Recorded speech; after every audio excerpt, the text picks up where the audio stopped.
ઉત્તરાયણ આવે છે એટલે કપડા લેવાના છે, પછી તો ડીએનડી કલેક્શનમાં કપડા લેવા આવી ગયા, કપડા લઈ લીધા. ઘરે આવીને જોયું તા રવિભાઈ તો દોરી લઈને અમદાવાદ થી આવી ગયા હતા.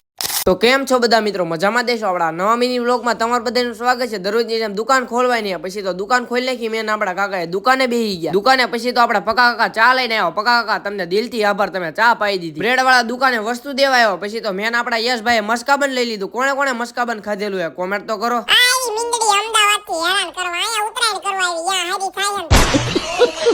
બપોરનો 1 વાગો આવ્યો, દુકાન બંધ કરીને જમવા જવાનું હોય. પછી તો મેં આપણા કાકાએ દુકાન બંધ કરી દીધી, ઘરે જમવા વહી ગયા. ઉત્તરાયણ આવે છે એટલે કપડા લેવાના હોય. પછી તો જમી કરવીને ગાડી નીકળી ગયા. હું ને યશભાઈ ડીએનડી કલેક્શનમાં કપડા લેવા આવતા રહ્યા. હું ને યશભાઈ ડીએનડી કલેક્શનમાં કપડા લેવા. ડીએનડી કલેક્શન માંથી પછી તો આપણે પ્રીમિયમ જોડી ઠપકાઈ નાખી. કેવી જોડી છે કોમેન્ટ તો કરો. ઉત્તરાયણના કપડા લઈ લીધા. પછી તો ગાડી નીકળી ગયા. હું ને યશભાઈ પાછા ઘર બાજુ. ઘરે આવીને જોયું તો આપણા કાકાએ દુકાન ખોલી નાખી હતી. પછી તો દુકાને બેહવા આવતા રહ્યા.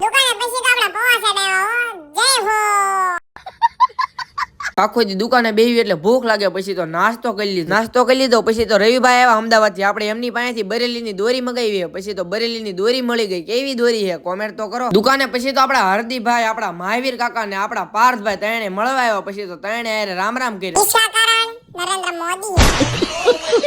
હાનના 9:30 વાગી ગયા. દુકાન બંધ કરી દીધી. તમે બધા ફોલો તો કરી નાખો.